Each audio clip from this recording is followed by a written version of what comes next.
Hi, my name is Asim. I'm the Transition Advisor from the Center for International Experience here at Innis College.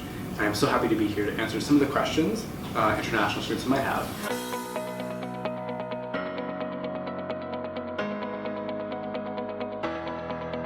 International students can get their T-card at the Koffler Student Service Building with the code KS on the U of T map. T-card office at the bookstore building requires students to have a passport, so your foreign passport, a valid study permit, and that's all you need to get your T-card, making sure you have that on hand. The T-card office information is available online when they're open. September 1st hours and onwards is Monday, Wednesday, and Thursday from 9 to 5, and then Tuesdays from 9 to 6.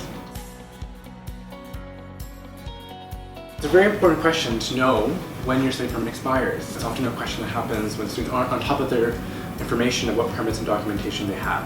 So when you get that study permit at the border, it's important to just see when the deadline is or when your study permit expires. Some people are granted a year permit, some people are granted 4 years, 3 years. It's really at the discretion of the Canadian government. It's important to know when the deadline is and to apply 90 days ahead of time to renew your application. It's a very simple process, and if you need support in your application, you can come to the Center for International Experience and help get that process of renewal happen for you. If you do get expired, you run the risk of going against the contraventions of the permissions given by the Canadian government, and they don't like that. So we really want you to make sure you're renewing on time and you apply immediately as soon as your study permit is expired so you can get back on track at U of T.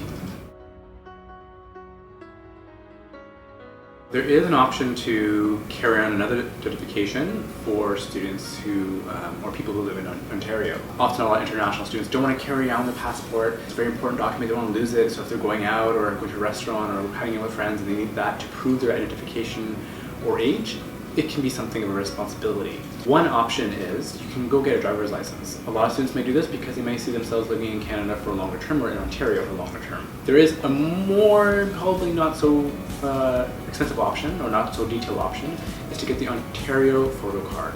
It costs $35. The Ontario government offers it to students or people of Ontario as in place of a driver's license. So you're welcome to get that. You will need certain documentation. It's really important you check out what the documentation is and go to Service Ontario offices. So these are government offices by the province of Ontario to deliver or to provide those documentation. It's a wonderful card that you get that can basically prove your identification, prove your age, and for any other day-to-day business activities you may need that require that kind of